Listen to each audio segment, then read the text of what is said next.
जंगल में एक शेर रहता था। उसके 4 सेवक थे, चील, भेड़िया, लोमड़ी और चीता। चील दूर दूर तक उड़कर समाचार लाती। चीता राजा का अंगरक्षक था, सदा उसके पीछे चलता। लोमड़ी शेर की सेक्रेटरी थी। भेड़िया गृह मंत्री था। उनका असली काम तो शेर की चापलूसी करना था।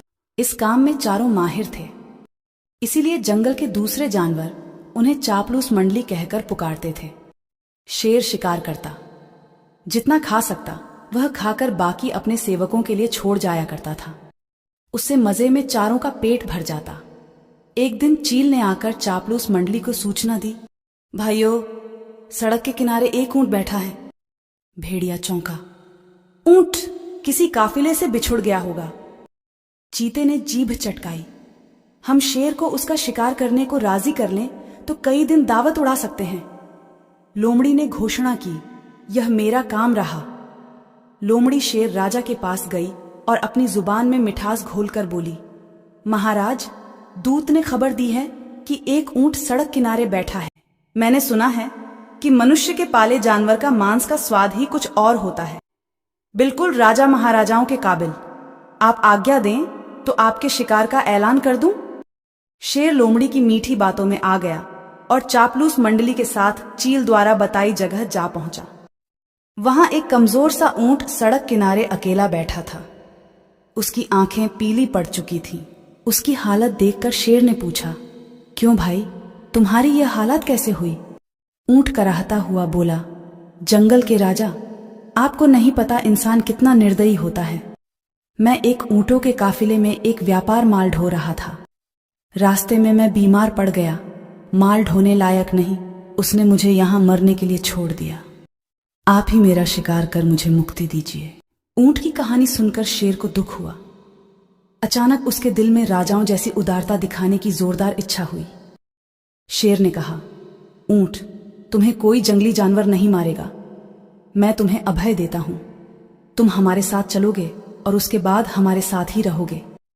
चापलूस मंडली के चेहरे लटक गए। भेड़िया फुसफुसाया, ठीक है, हम बाद में इसे मरवाने की कोई तरकीब निकाल लेंगे। फिलहाल शेर का आदेश मानने में ही भलाई है। इस प्रकार ऊंट उनके साथ जंगल में आया। कुछ ही दिनों में हरी घास खाने व आराम करने से वह स्वस्थ हो गया। शेर राजा के प्रति वह ऊंट बहुत कृतज्ञ हुआ। शेर को भी ऊंट का निस्वार्थ प्रेम और भोलापन भाने लगा। ऊंट के तगड़ा होने पर शेर की शाही सवारी ऊंट के ही आग्रह पर उसकी पीठ पर निकलने लगी। वह चारों को पीठ पर बिठाकर चलता। एक दिन चापलूस मंडली के आग्रह पर शेर ने हाथी पर हमला कर दिया। दुर्भाग्य से हाथी पागल निकला। शेर को उसने सूंड से उठाकर पटक दिया। शेर उठकर बच निकलने में सफल तो हो गया, पर उसे चोटें बहुत लगीं। शेर लाचार होकर बैठ गया। शिकार कौन करता? कई दिन न शेर ने कुछ खाया और न सेवकों ने। कितने दिन भूखे रह जा सकता है? लोमड़ी बोली, हद हो गई। हमारे पास एक मोटा ताजा ऊंट है और हम भूखे मर रहे हैं। चीते ने ठंडी सांस भरी, क्या करें? शेर ने उसे अभयदान जो दे रखा है। देखो तो ऊंट की पीठ का कुबड़ कितना बड़ा हो गया है। चर्बी ही चर्बी भरी है इसमें। भेड़िए के मुंह से लार टपकने लगी। ऊंट को मरवाने का यही मौका है, दिमाग लड़ाकर कोई तरकीब सोचो। लोमड़ी ने धूर्त स्वर में सूचना दी, तरकीब तो मैंने सोच रखी है। हमें एक नाटक करना पड़ेगा। सब लोमड़ी की तरकीब सुनने लगे। योजना के अनुसार चापलूस मंडली शेर के पास गई। सबसे पहले चील बोली, महाराज, आपको भूखे पेट रहकर मरना मुझसे नहीं देखा जाता। आप मुझे खाकर भूख मिटाइए। लोमड़ी ने उसे धक्का दिया, चल हट, तेरा मांस तो महाराज के दांतों में फंस कर रह जाएगा।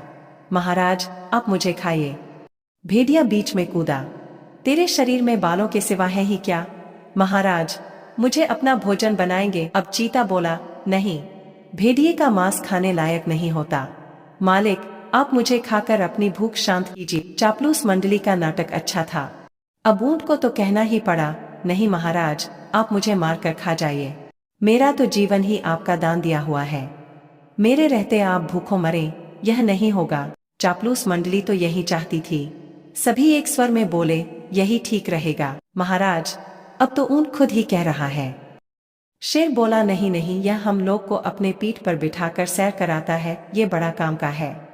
हमें तो लोमड़ी का शिकार करना चाहिए, लोमड़ी किसी काम की नहीं। चीता व भेड़िया एक साथ लोमड़ी पर टूट पड़े और चापलूस लोमड़ी मारी गई। कहानी से सीख, चापलूसी करना मतलब बेमौत मारे जाना।